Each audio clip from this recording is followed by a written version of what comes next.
Magandang araw mga bata. Narito na naman tayo sa isang serye ng ating talakayan sa ating asignaturang Araling Panlipunan. Ang seryeng ito ay nakasentro sa deklarasyon ng kasarinlan ng Pilipinas at pagkakatatag ng Unang Republika. Pag-aaralan natin ngayon sa video na ito ang pakikibaka at ang hinarap ng mga Pilipino upang makamit ang kalayaan. Tuluyan na kaya nilang makakamtan ang matagal na minimithing kalayaan? Ako nga pala ang inyong guro, James Christian Orbayo, na umaasang kayo'y makikinig ng mabuti, matuto at mag-enjoy sa aking inihandang presentasyon. Kaya't ano pang iniintay nyo? Atin nang simulan ang ating talakayan. Pagbabalik sa Pilipinas ni Emilio Aguinaldo. Mayo 19, 1898, nang bumalik si General Emilio Aguinaldo sa Pilipinas sakay ng barkong Makulot ng mga Amerikano. Ito ay batay na rin sa utos ni Commodore George Dewey na pinuno ng plota ng mga Amerikano sa silangan. Sila ay nagpulong sa barkong Olympia sa baybayin ng Cavite kung saan ipinahayag ni George Dewey na ang layunin ng bansang Amerika ay ang tulungan ang mga Pilipino na makalaya mula sa pananakop ng mga Espanyol. Naniwala si Aguinaldo na maganda ang hangarin ng bansang Amerika, kung kaya't pinulong niya ang mga revolusyonaryong Pilipino na matagal nang naghihintay sa kanyang pagbabalik. Noong Mayo 24, 1898, ay itinatag ni Aguinaldo ang pamahalang diktatorial na ang layunin ay muling magkaisa ang mga revolusyonaryo sa ilalim ng isang pamahalaan. Deklarasyon ng Kasarinlan ng Pilipinas. Ang makasaysayang pagpapahayag ng kasarinlan ng Pilipinas ay pinangunahan ni General Emilio Aguinaldo noong Hunyo 12, 1898 sa Kawit, Cavite.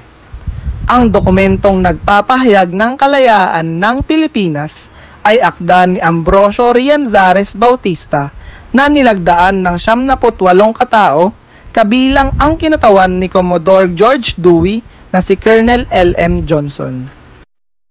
Sa araw na ito ay iwinagayway ang pambansang watawat ng Pilipinas na tinahin ni Marcela Agoncillo, Lorenza Agoncillo at Delfina Herbosa de Natividad sa Hong Kong kasabay ng pagtugtog ng Marcha Nacional Filipina, ang pambansang awit ng Pilipinas na katha ni Julian Felipe. Marcha Filipina Magdalo ang unang pamagat nito at pinalitan din ng Marcha Nacional Filipina na kasulukuyang lupang hinirang. Ang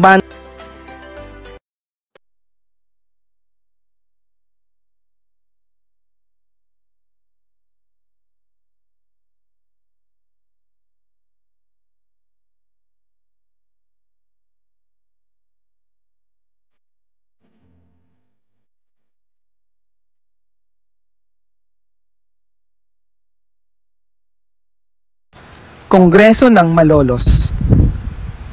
Sa payo ni Apolinario Mabini na siyang tagapayo ni Aguinaldo at utak ng himagsikan, ang pamahalaang diktatorial ay pinalitan at ginawang pamahalaang revolusyonaryo noong Hunyo 23, 1898. Pinangunahan ni Aguinaldo ang pamahalaang ito bilang isang pangulo sa halip na diktador. Sa ilalim ng pamahalaang revolusyonaryo, ay ipinatupad ang pagtatatag ng iba't ibang sangay ng pamahalaan gaya ng pamahalaang lokal at kongreso. Kung kaya't noong Setyembre 15, 1898 ay pinasinayaan sa simbahan ng Baraswain sa Malolos, Bulacan ang kongreso o mas kilala sa tawag na Kongreso ng Malolos na pinamunuan ni Pedro Paterno na nahalal bilang Pangulo ng Kongreso. Ang Kongreso ng Malolos ay walang kapangyarihang gumawa ng batas. Sa halip, ito ay magsisilbi bilang tagapayo lamang ng Pangulo.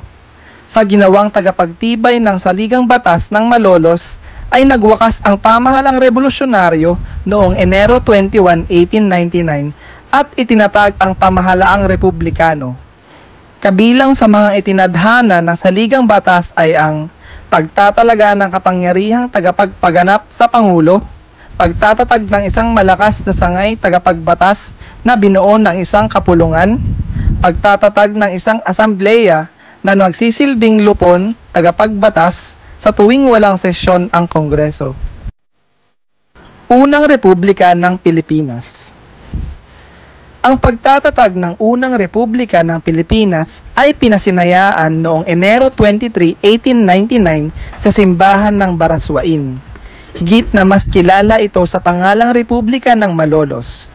Ang kapangyarihang bilang tagapagpaganap ay nasa kamay ng Pangulo, katulong ang kanyang mga gabinete na pinamumunuan ni Apolinario Mabini.